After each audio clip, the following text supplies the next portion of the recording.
All righty. Well, welcome everyone. Thank you guys for joining us today. My name is Dylan Huffpower, and I am an admissions counselor and marketing and admissions coordinator here at the Tulane School of Public Health and Tropical Medicine. I'm very excited that you guys are joining us. We have a really cool lineup of speakers this week to help celebrate National Public Health Week.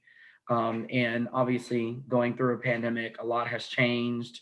A lot of our faculty and staff members research and what we all do and change all of our daily lives. So I think this National Public Health Week is one of the most important ones more than ever. So I'm excited that you guys are joining us. Today we have Dr. Lena Moses. She is going to give us a little bit about her backstory. I know we have some prospective students joining us. We have some former students joining us this week and people from the general public that are interested in what our speakers have to say. So if you would just kind of give us an introduction, a little bit about your backstory, and then talk about some of the research maybe that you're working on, where I'm excited that people get to hear from you. Thanks, Dylan. I think I might have logged onto the wrong thing, so I just need to be given permission to screen share. Okay, perfect. Let me do that. And while I do that, for everyone watching, feel free to post questions in the chat. Dr. Moses, I'm sure we'll be able to stop, as you feel appropriate.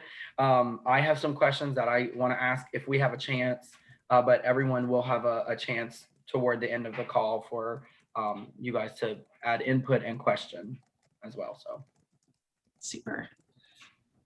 Okay. Let me know if I need to try again. Let me see. Oh, I think I'm having problems with my firewall. Sorry, okay. I have a new, I guess this is the first time I've shared a screen. So, right. New computer. Apologize, everyone. That is A-okay.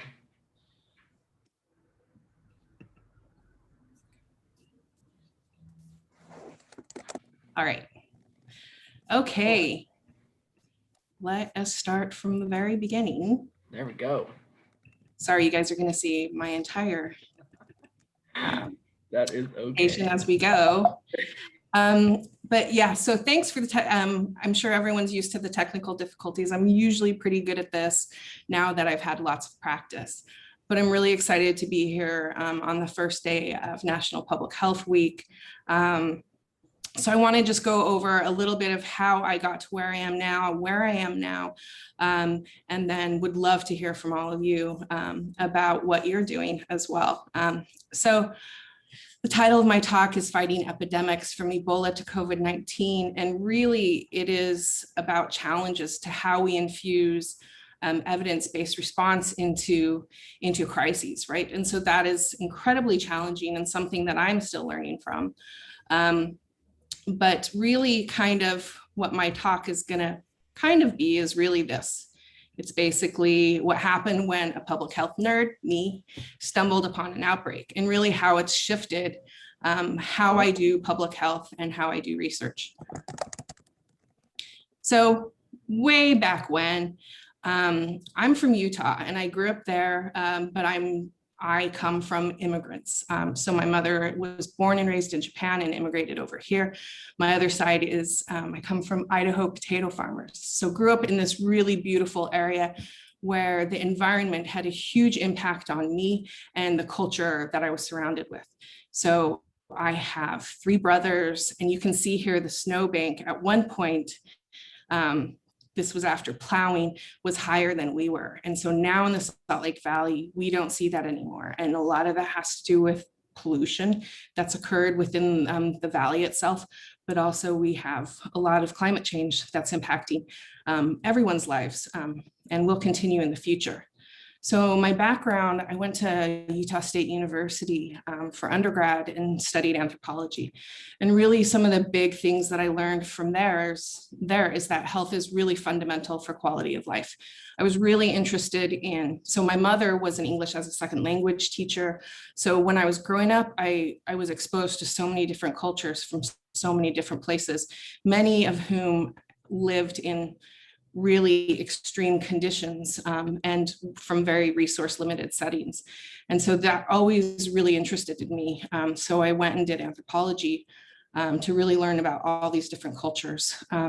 And one of the things that really came through with learning about this is that health is really fundamental for quality of life in any setting, no matter where you're from, what kind of resources you have or lack. Health is fundamental for how good your day is on a daily basis. And so the other thing I learned were that disparities exist in health, but in health systems too, from one location to another, from health systems that people can access and not access. And this directly impacts people's quality of life. I also learned really that infectious diseases are really effects of human interaction, like literally and fundamentally. That's what happens with infectious diseases. And so therefore, I was a social scientist. So really, infectious disease, I think sometimes a lot of people think about it because we have vaccines and therapies that can fix infectious disease problems after people get infected or block transmission. But really, transmission is fueled by humans and a human-to-human interaction. And so that is something that I really got from my training in social sciences and anthropology. And I'm kind of a simple person. I don't mind dealing with complex situations and concepts, but really one of the things that appeal to me about infectious diseases is this epidemiological triad. Some of you may know about of this interaction in infectious diseases with the environment, the pathogen, and the host. And really, my simple mind thinks and knows this now that if you break any one of those interactions, you can stop transmission. So at least in theory, it's pretty easy to control and prevent infectious diseases. So, this is really in undergrad where I really started to develop my public health nerd tendencies. And I love to read, and so much of what I was reading at the time really influenced what I'm doing now. So this is 25 years ago that I'm reading some of these books. So what I learned is that really diseases emerge when we create the perfect conditions, either the social, economic, political, environmental, and biological. We really create a perfect storm for diseases to not just come in contact with humans, but then thrive in human environments. The other things I learned is that when we do have these emerging diseases that create outbreaks, it's a really multidisciplinary approach that needs to happen, that everything that's done is really problems and action oriented, and that infections, the people that are most heavily impacted by it are often poor and marginalized. So the last thing that I learned, and I continue to learn this over and over in my career, is that health solutions require community involvement. Locals are the experts in how to roll these things out. And I think that in public health response, we often forget about this really critical element. So I worked for a little bit outside in biomedical research after I graduated from undergrad, but I was really just continued to be obsessed with infectious diseases, particularly infectious diseases that focused on low-income countries. So when I was looking around, Tulane was the only school of tropical medicine in the country and still is the only school of tropical medicine in the country that trains people in public health. And it was the only school that offered a degree in tropical medicine. Now, the term tropical medicine has a complex legacy, right? So some of these things, it's really founded and originated from colonial medicine, and colonists who had a moral, who were kind of held to the fire in terms of caring for people in colonized lands. And so you can see where some of this is kind of a legacy that to this day we're still trying to come to terms with. But the reasons why tropical medicine really appealed to me is because it was really grounded and focused on infectious diseases and focused on low-income countries. And we don't use the term tropics anymore, because obviously there are low-income countries in areas that don't fall between the Tropic of Cancer and Capricorn. And certainly there are countries that are thriving in those areas that don't need a huge amount of support. But at the time, the only department of tropical medicine was at Tulane. And I was lucky enough to link up for my master's degree with Dan Bausch, who was faculty at the time and has since gone on to do a huge amount of work with the World Health Organization and responding to outbreaks all over the world. So Dan's interest was really in infectious disease, outbreak response, but also the health and human rights components of it as well. So I really got some good exposure there. I went on and did a practicum in Guinea in West Africa. And it was really transformative for me. For a long time, I'd been obsessed with Africa and had felt, I realize it is a continent that is incredibly diverse. But for some reason, I always felt a pull there. And I think that, so for my master's, I got the opportunity to go to Guinea and to do mosquito collections and sampling in communities to see what kind of arboviruses could be circulating in the mosquito populations there. And it was really interesting because when I landed, I felt so at home. And so you can see here down below, the soil is really red, just like the red rocks in southern Utah. The people that I encountered in villages were just warm and kind. And I don't know, I always felt like everyone comes from Africa if you go back far enough. And so this whole idea about Mama Africa really hit home to me. And I felt at home there. And I'm just going to plug here, if any of you are interested in Afropop, really start to listen to Yemi Olade. And she actually has her second album. It's called Mama Africa. She's a great musician. So there I was, living my best life, hanging out in Guinea, in this town and around this area called Zerikori.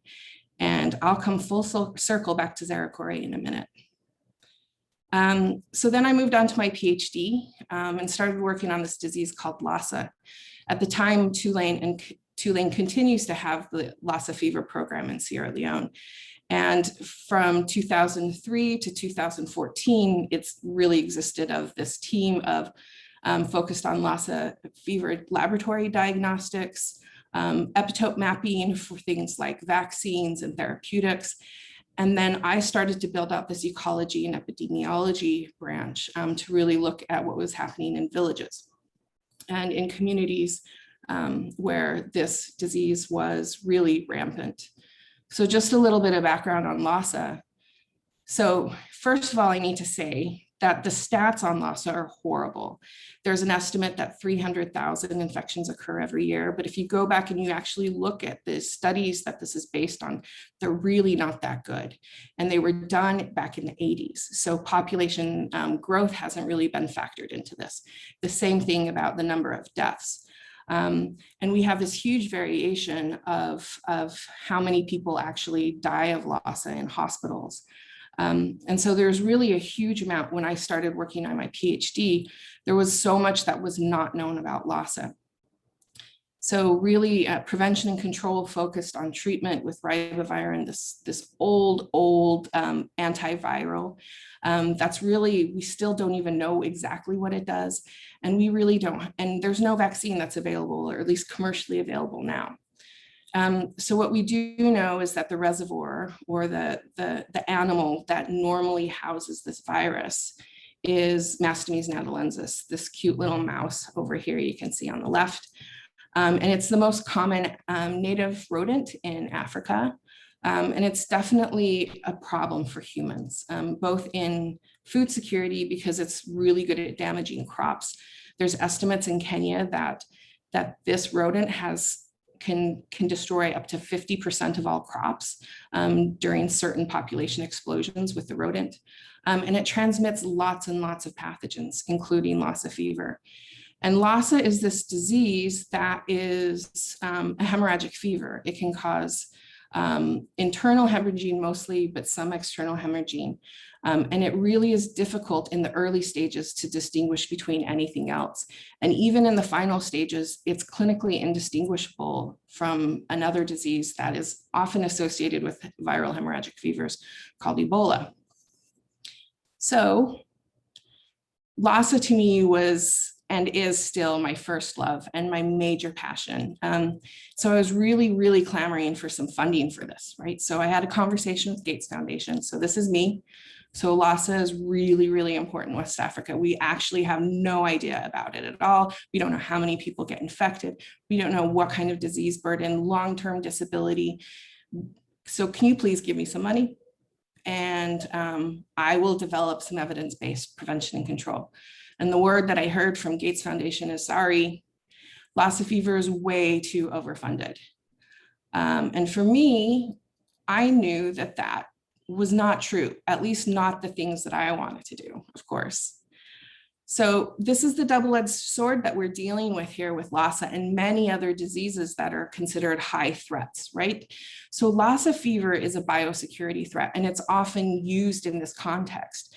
So it's a viral hemorrhagic fever. It causes really nasty disease that people are really afraid of. And so it can cause a lot of public distress and panic. It's also been weaponized way back in the, during the Cold War by the Soviet Union. Along with a few other biological weapons that were developed. So it's classified as a category select A pathogen. And really a lot of the funding around Lhasa has been focused on biodefense and protecting troops, developing things to detect it, things to prevent our troops from getting it, so vaccines, and then also any kind of therapeutics. But really what was not funded was how do we prevent West Africans, people who are at greatest risk and have the greatest exposures to Lhasa virus from getting sick.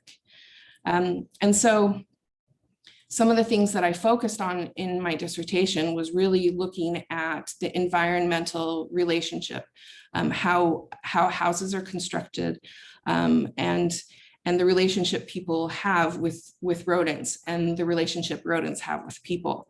So we were looking at, here's my team here. I've had this really amazing collaboration with many, many people in West Africa. And two of the people on this team, the guy in the red shirt here, Kande Karbo, who has since passed away, and James Koniga, these guys started doing ecology studies with the CDC back in the 1970s. So there was so much about the work that they did that I have learned from and grown from. And so really I had this privilege of working with this amazing team in Sierra Leone to try to tease apart some of what was happening on the ground. And so we started to do things like develop rodent control programs in villages to try to prevent rodent and human interaction. And I got to do a lot of really amazing field work and got to spend a lot of time in this country that has become a second home to me with people that are brilliant and do work that inspires me every single day. And I had a lot of really good adventures and moved into a postdoctoral fellowship where I was doing much of the same research and I got to work with the same team. So some of the things that we did was we looked at the connection between land use and agriculture and how that impacts rodents. And we started to develop ideas about where people were actually getting infected with Lhasa. So some of this also looked at climate change and the impact of climate change and other predictions of how the world is going to be in 2070 to see that impact that it's going to have on Lhasa. And you can see here present day where Lhasa is predicted to be, and then with all of the different things like population growth, increased rainfall in this area, increased temperatures in this area, a conversion to agriculture of wild land. You can see here an increase. The risk of Lhasa is predicted at least to increase.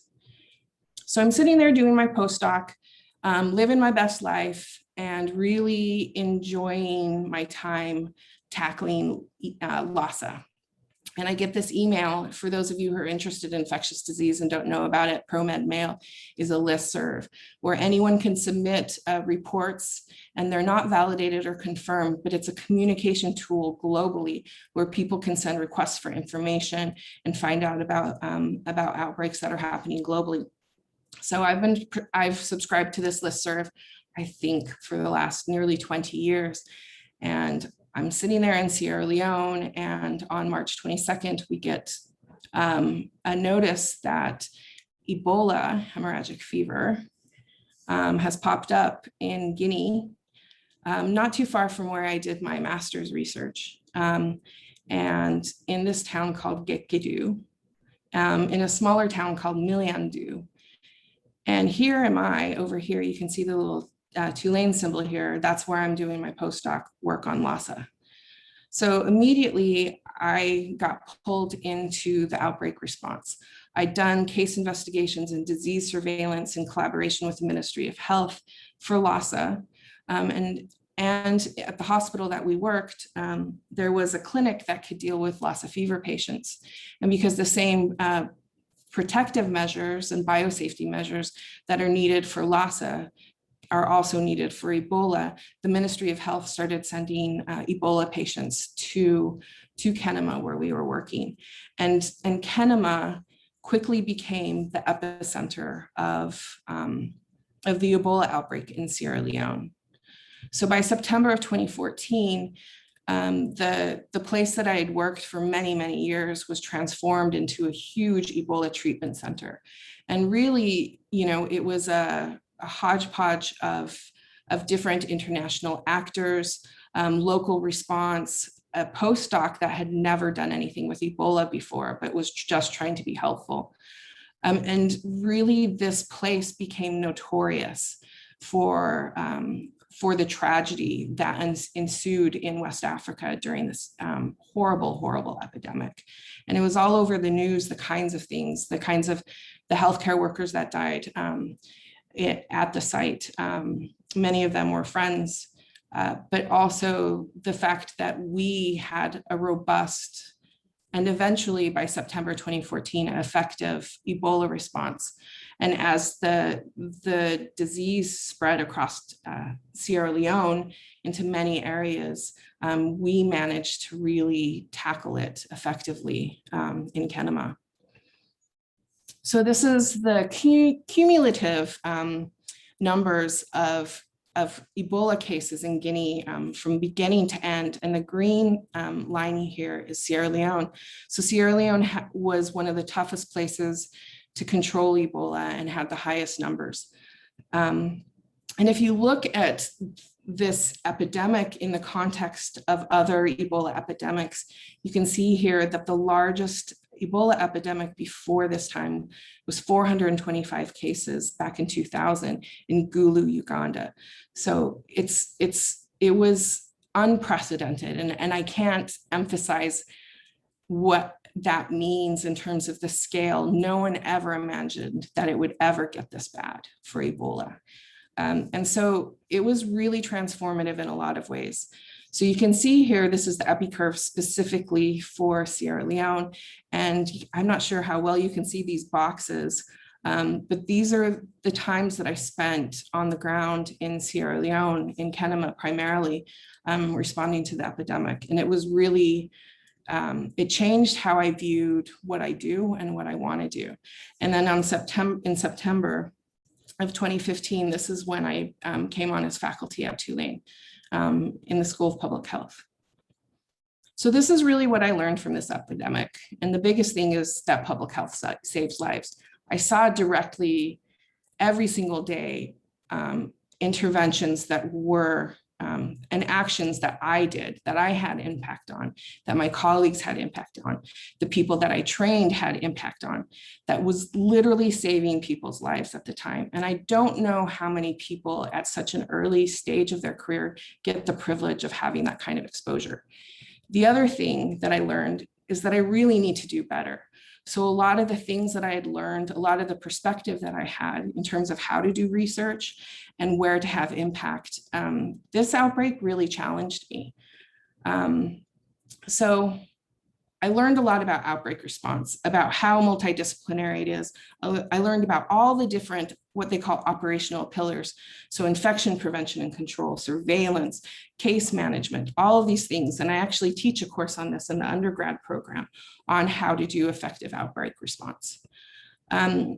What I also learned is that effective response has less to do with really good, what they call medical countermeasures. So those are diagnostics, vaccines, and drugs, and really a lot more to do with playing well with others.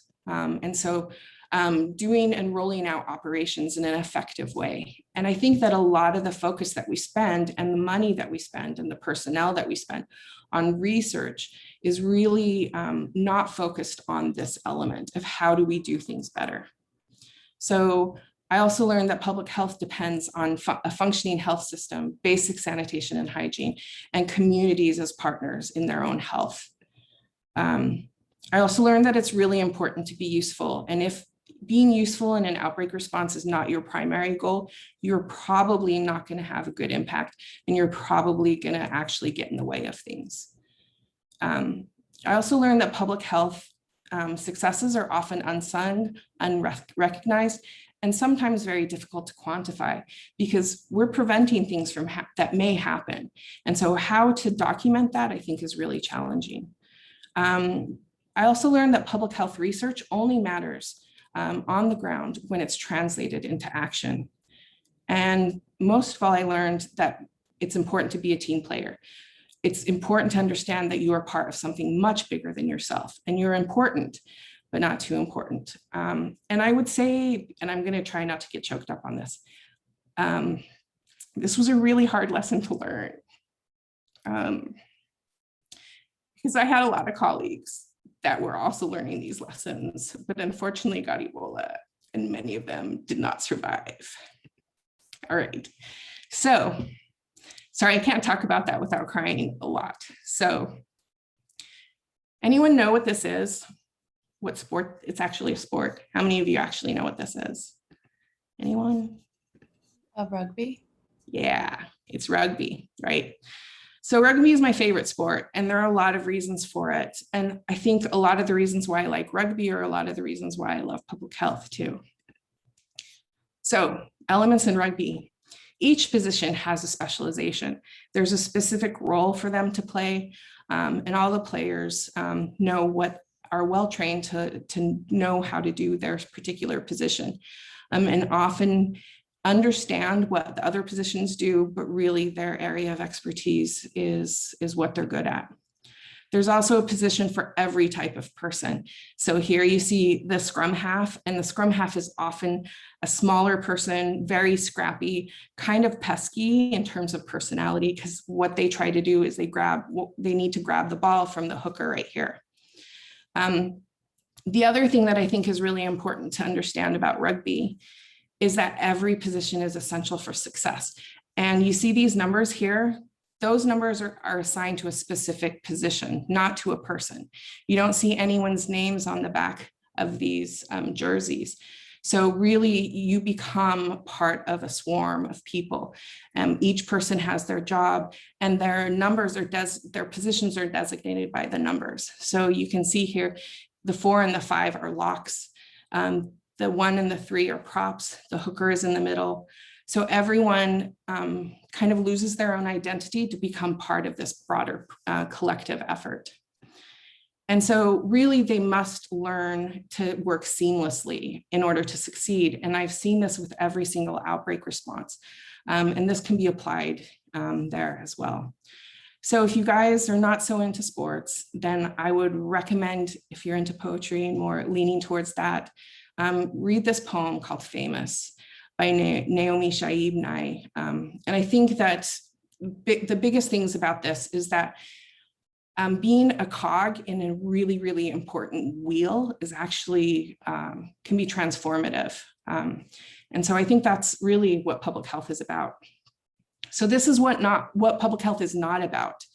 And I think a lot of students really think that if you build this program, or if you if you educate people and give them knowledge on disease, then they will do the things that you want. and improve their health. But really, we need to get beyond that. We need to get beyond building a program and assuming that people will find it valuable. So after the Ebola outbreak and after I became faculty at Tulane, one of the things that I got looped into was this thing called the Global Outbreak Alert and Response Network. And it wasn't because I had exceptional skills, and it wasn't because I was leading in my field. Really, the main reason why I got looped into GORN is because, well, number one, Tulane was a partner, and I became the focal point. But because I had developed during the Ebola outbreak this reputation for playing well with others, and really trying to be useful. And so this is GORN. It was established by WHO back in 2000, really to create a surge capacity and a broader community for outbreak response beyond WHO, which is actually a pretty small organization relative to what you think its mandate is of keeping every single person on the planet healthy. So really, GORN, what they do is they have over 300 partners, institutions. Some of them are networks themselves, all focused on doing outbreak response. And so when WHO has a health emergency or crisis, it contacts people across the GORN network to try to come in and deploy as WHO on the ground for outbreak response. And so there have been over 160 operations with over 300 or 3,500 different deployments in over 90 countries for GORN. And recently, GORN has really tried to, after the lessons that were learned in West Africa, and not just by me, but by the global community in general, and GORN, they decided to develop 4 different areas: alert and risk assessment, training, research, and rapid response. And for some reason, in January of 2020, they asked me to be in charge of the research element of this. So let's see if I can find my mouse. So really, I've been focusing from that time on what developing what outbreak research is and how do we do research during outbreaks. So really what this focuses on may be a very different model than traditional research. So developing and sharing and disseminating knowledge, evidence of best practices and experiences from the field to rapidly to the right people to stop disease transmission. And that's really what is the cornerstone of outbreak research. So if you take this nice epi curve, the classic epi curve, this one from the Ebola outbreak in West Africa, this is how you do research and identify research questions. In the beginning of the outbreak, when you're not entirely sure what the best practices are, you start asking questions about how to roll out response. And in that, and inherent in that, those questions is research. Now, when you're in the middle of the outbreak, at the peak of transmission, and what you're doing is messing up a lot and nothing seems to be working to stop people from getting infected and dying, you have a lot of questions there too. And that's where more research and research questions come from.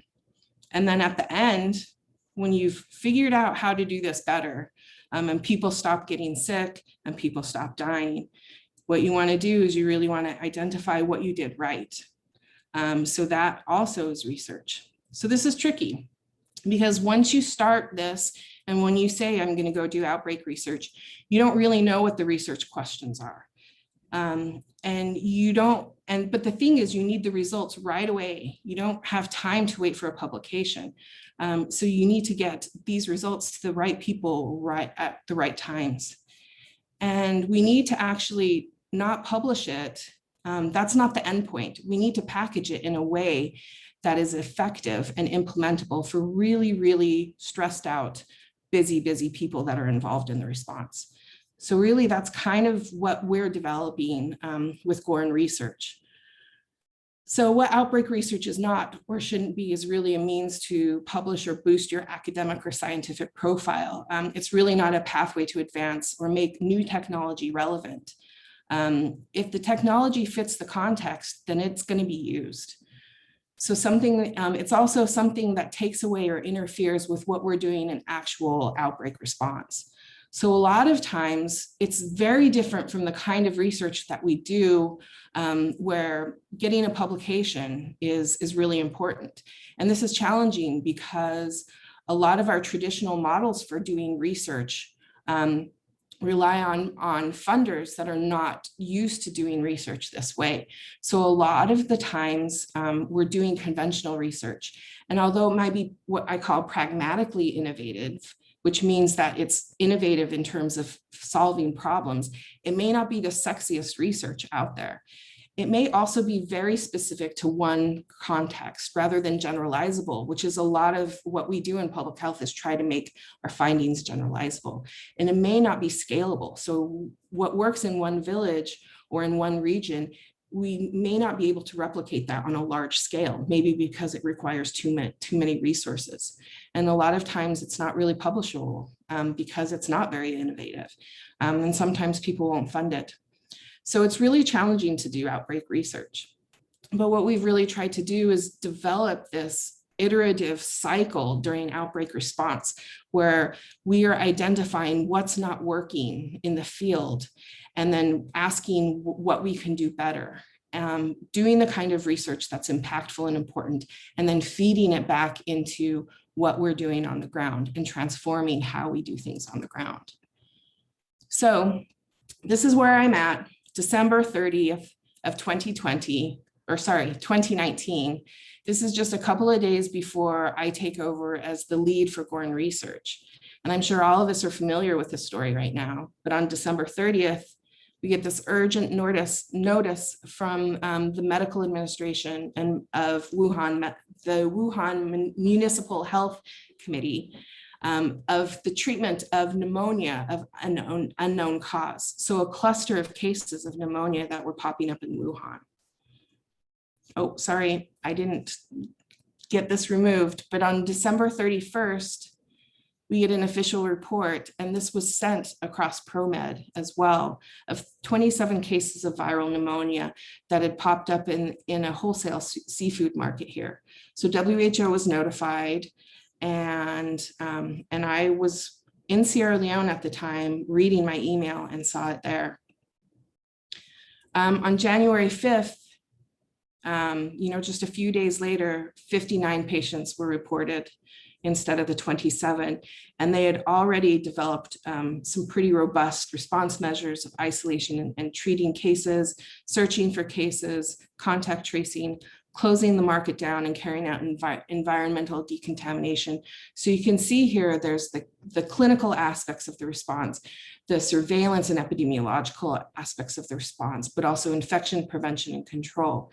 And then the laboratory side of really looking for pathogen detection. So, sorry you guys can't see this, but essentially that little box says on January 7th, I get an email from Pat Drury. So who is Pat Drury?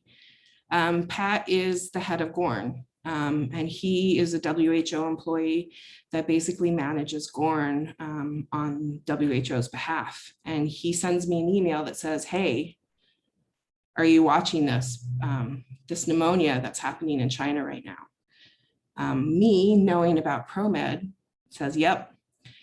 Both of us were incredibly nervous because this was looking like SARS, but it was spreading faster than SARS. So SARS is, for those of you who don't remember, back in 2003, it was a pandemic that occurred with a virus that's really similar to the one that's causing COVID-19. And it started in a very similar place under very similar circumstances. And so Pat and I were thinking this. On January 20th, I got a request from WHO to deploy there to assist with this response. And at that point, there were 282 confirmed cases in 4 countries and 6 deaths. And there had been several meetings by WHO and its advisors on whether or not at that point we should declare a public health emergency of international concern. And so I think that in March, there was a ton of controversy about the Director General not declaring this a pandemic. But technically, there's actually nothing that happens operationally, when the Director General declares a pandemic, essentially that means nothing in terms of response. But a public health emergency of international concern is big and it's substantial. And there are measures that are put in place in every single country that is required when there's a fake declared. And so WHO eventually did this on January 30th. So on February 1st, that's when I started at WHO with the response. And this was the situation just a few days, just weeks after this had popped up. We had close to 12,000 identified cases. Most of them were in China, but there were a lot of other countries, 23 countries that had a confirmed case or not. It was nothing had ever seen, no one had ever seen transmission happen this rapidly and so quickly across so many different areas. So I think that we all know what COVID is like now, right? So I pulled this off the coronavirus, WHO coronavirus dashboard for today. We've got 131 million cases that have confirmed, and we're creeping up on 3 million cases, 3 million deaths. I think really important to keep in mind here, and this is the transmission classification. So the countries in pink are countries where you have wide, broad scale transmission that's happening. And this is what's scary, right? The countries that are in yellow, they have clusters of cases. So they're able to identify them. They're able to have very precise and very small scale kinds of interventions. So countries like New Zealand, no one's wearing masks because until there's an outbreak, a cluster that pops up, and then they smack down hard on that, right? They lock down in that area and they're able to effectively respond. So this is what the world looks like now. I mean, we get caught up in numbers, but really I think this depicts a lot of important things that are happening in COVID right now. This is the other thing that is kind of near and dear to my heart, but also makes me lose sleep every single night, is what's happening in terms of vaccine rollout. So we have probably by now, tomorrow, we probably will have 550 million vaccine doses just administered across the world. But I think what's scary and is going to be a very rude awakening for the global community is how unequal this distribution has happened. And so if you look at my mama Africa and see the distribution that's happening there, there's nothing right about this picture here. It should piss everyone off. So and it's been a hard pill to swallow when we're all getting our vaccines here, to realize the privilege that we have, that we've kind of bought in the US, where we didn't roll out robust interventions. Like many, many countries, particularly countries that had very few resources to do anything else in sub-Saharan Africa. And yet we're the ones that have bought our way into a medical countermeasure now that's going to protect our country much better than any other country in the world. So some of the things that we've been doing, I have this Gorney group. They're a group of Tulane students, some faculty and alumni, and we meet on the regular to try to support Gorn research. So this is my next generation of public health nerds. And I think a couple of you Gornies are on the call or on this presentation today. And some of the things that we've done, and I'm really proud of this, rather than a publication, we've really been feeding into this WHO guidance on how to roll out contact tracing on a global scale. And really contact tracing, I think, has been a cornerstone of epidemic response, but we're starting to see how important it is. Things like technology and when to apply it properly. So we fed into the guidance from WHO on genomic sequencing and how to do that in a way that will impact what happens on the ground. And we've also fed into a lot of the research prioritization that WHO has developed, and this website called the Gorn COVID-19 Knowledge Hub, which is a lot of it is a document repository for public health people to go to for guidance across the globe. So what have I learned from the COVID-19 pandemic? I think mostly that public health saves lives. And the other thing is that I need to do more and I need to do better.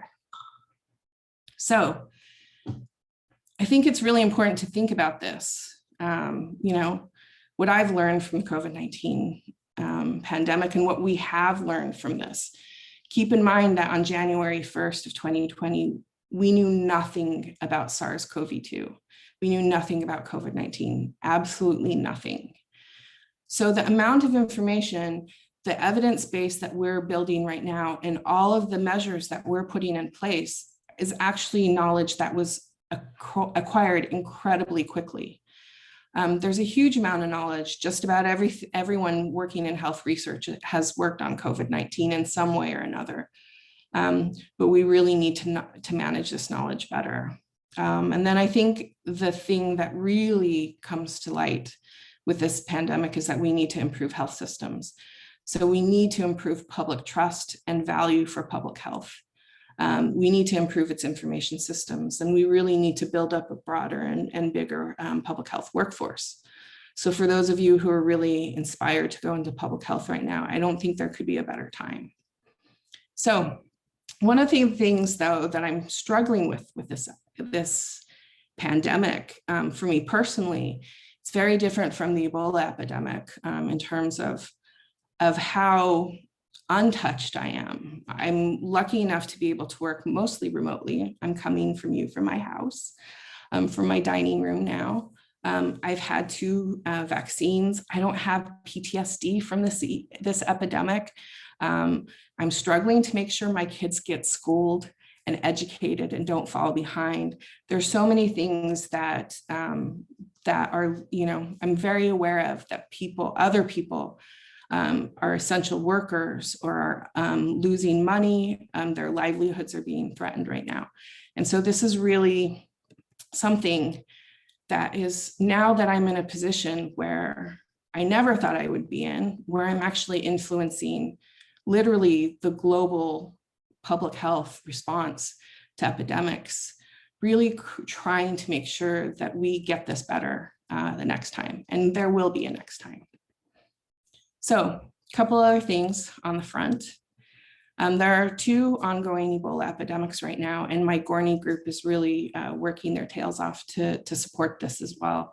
So Zeracori, the place where I did my master's work on mosquito collections, is now the epicenter of another Ebola outbreak that started and was announced on Valentine's Day of this year.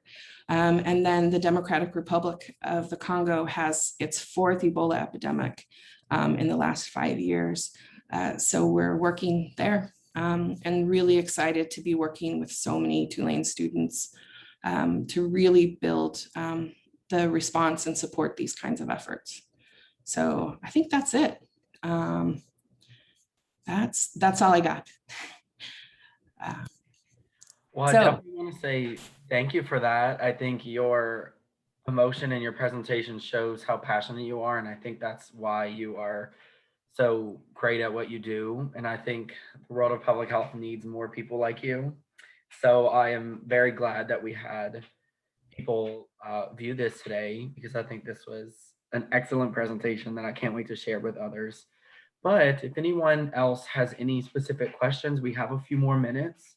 If you guys want to drop your questions in the chat or anything specific, I mean, you genuinely hit all of the questions that I had. Thank you for sharing your research and how it related to your journey of public health.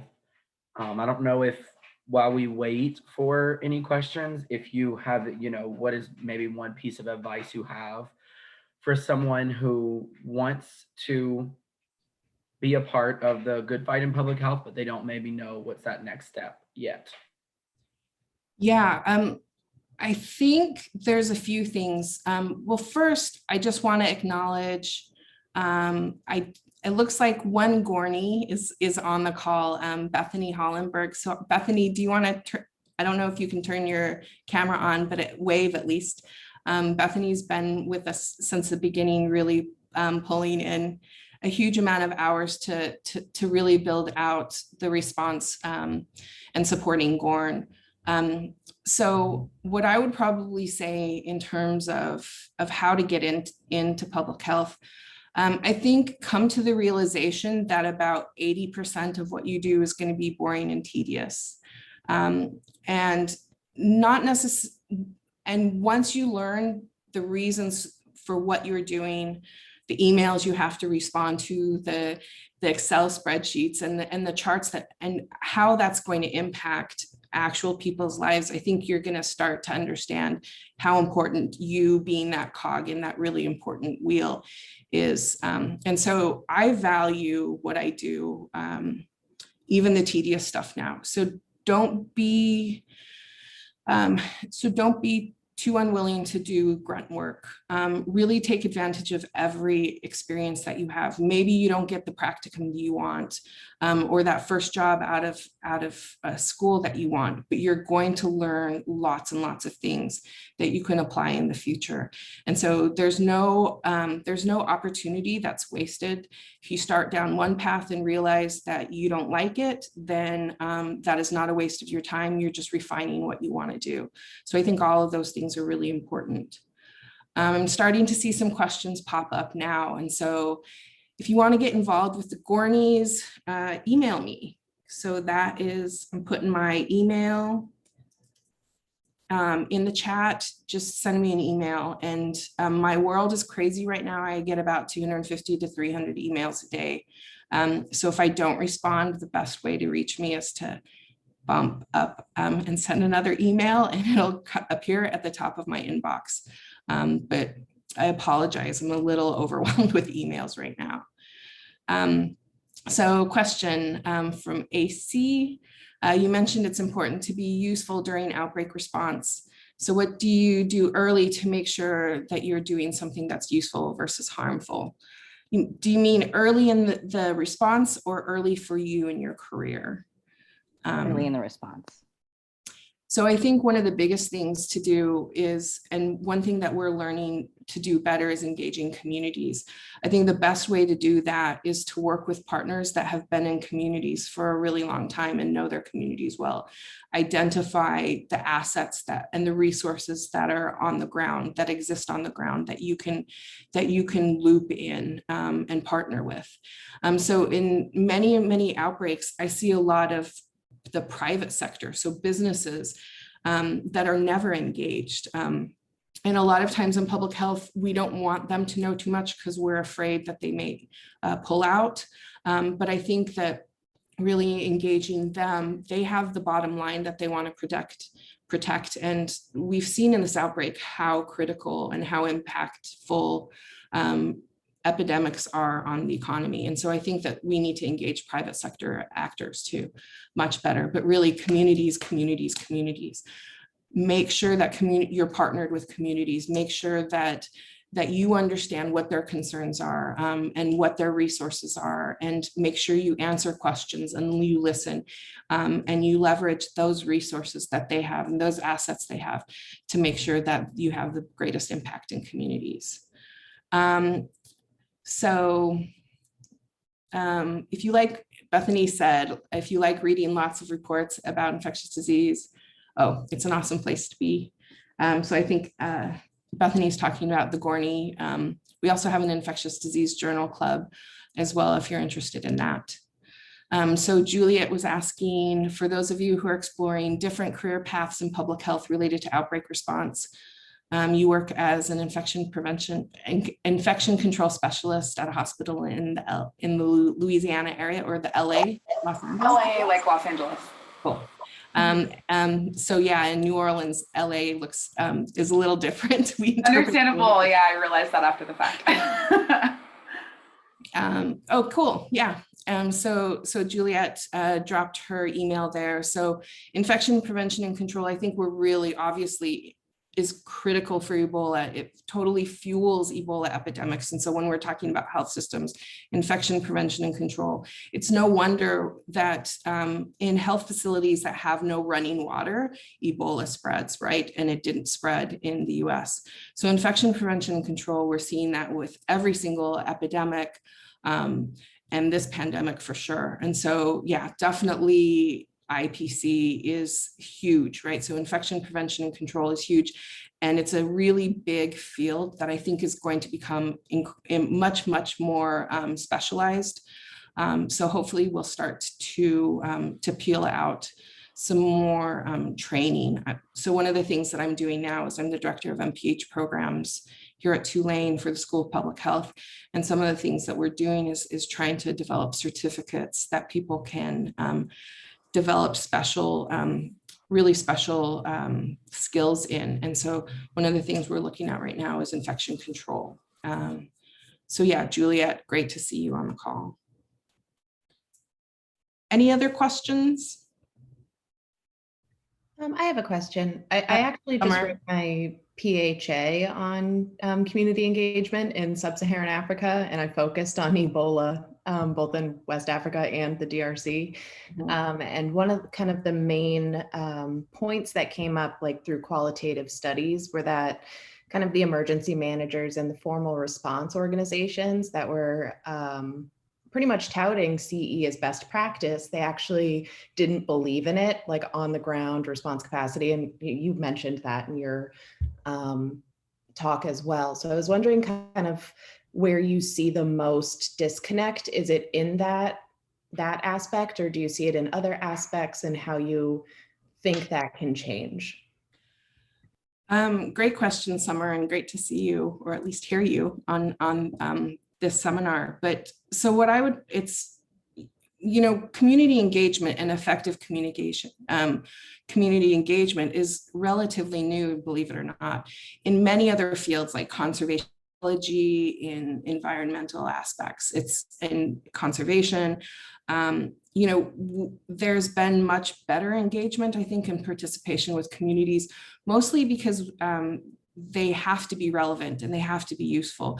I think we have this arrogance in public health that we're focused on people's health. So of course they're going to want to do what we tell them to do, which is amazingly arrogant, right? It comes with a huge amount of hubris. And so understanding and listening to communities, I think, is one of the critical things.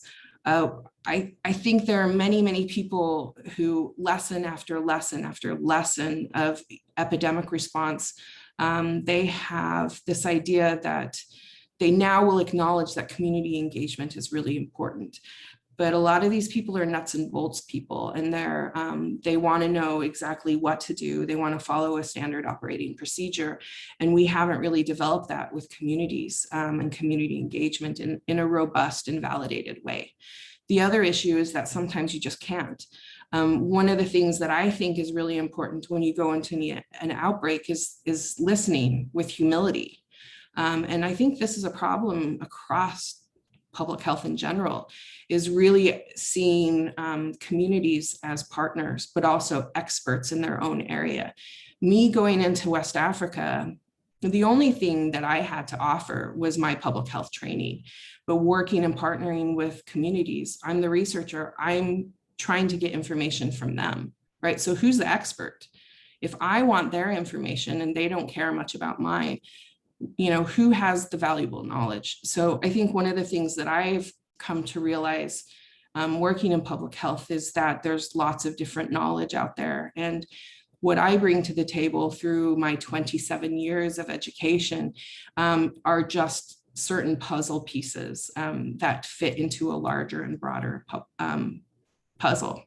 And that most of those pieces actually lie with communities. And so I think that when you start to value the knowledge that they have, the approaches that they have, I think that you'll be much more successful. But once again, building that in with guidelines and guidance, and Summer's doing a lot of this for infection prevention and control for COVID-19 right now.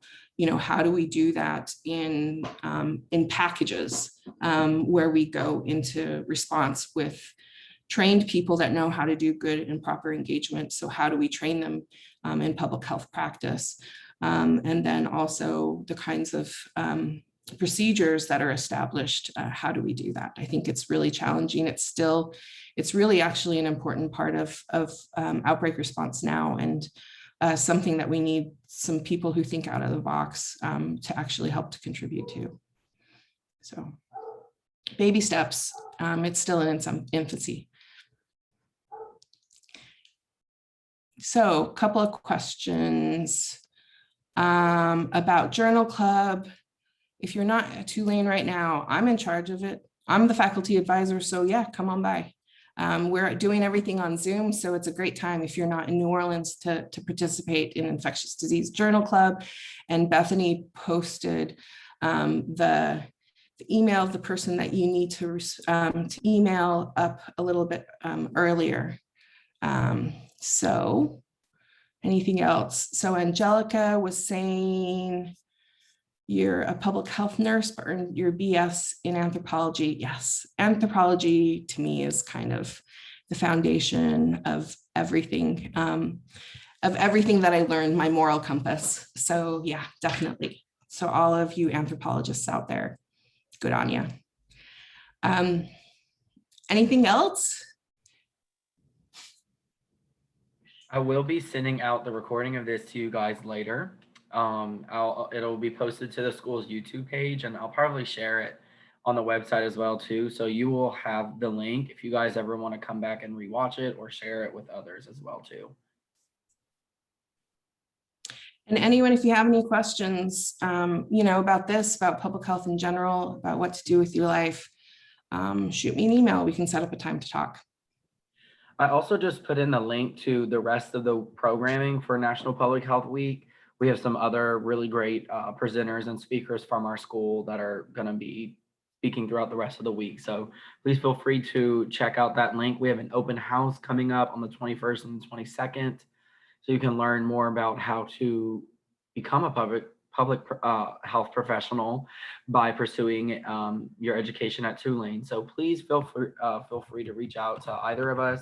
I'm putting my email in the chat as well. But thank you all so much for joining. And thank you again for presenting. Yeah, and thank you, Dylan, and everyone behind the scenes that have put this week together. I'm really excited to be a part of it. Absolutely. So thanks, everyone. Take care. Stay safe. Y'all have a good one. Thank you.